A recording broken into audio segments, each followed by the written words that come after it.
is slightly different than what we experienced, but once they open that hatch, they should have direct communications with the commander and the crew. So.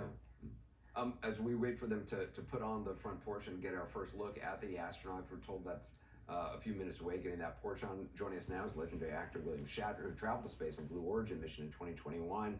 Mr. Shatner, it's great to have you back. How do you feel watching this after this remarkable 10-day journey? Well, I've got an inkling of the relief they must feel for having landed.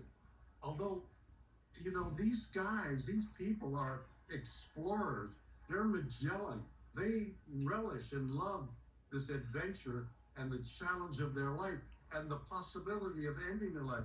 There's a certain mentality that NASA searches out for these astronauts that these legendary explorers had as well. Imagine going into the Antarctic to get to the South Pole. Why? And here we have these incredible individuals, educated, trained, and yet the flames coming out of that, the front of that, the nose of that vehicle, the flames shooting up over their heads.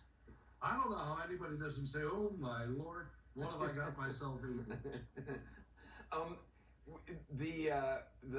We mentioned your visit in 2021. You would describe the sort of blackness of space and your shock at that, and sort of sadness and almost grief over that.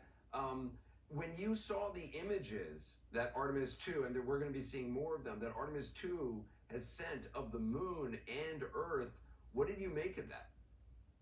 Well, if you allow your imagination to go through the universe, the incredible forces that are at work, the magic of what happened, and the attempt by mankind to solve how did it all begin and how is it going to end. There's such a brilliance of information that we're all seeking, and bit by bit, little tiny chips of information coming to us by a voyage like this, you begin to see that mankind can solve eventually the mystery of existence. And this is one small step, if you will, in trying to solve the mystery of how does quantum and Newtonian physics, how do they stay together? What is the unifying theory?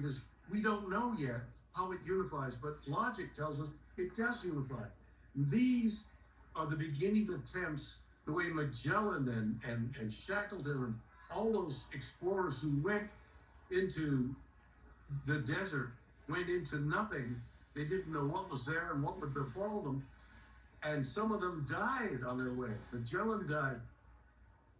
It's the adventure of mankind, of which this journey is the beginning of another a journey, which is leading to Mars. Yeah. I think we should send robots in the beginning to Mars to see what's there and how it works. But you'll find people, these astronauts, who'll want to go. Yeah.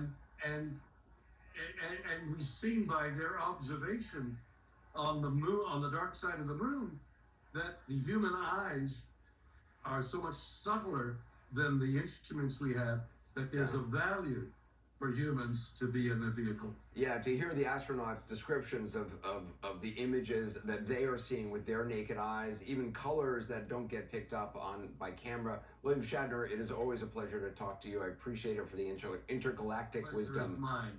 Thank you, as always. It is just past 9 p.m. here in New York, 6 o'clock off the coast of San Diego.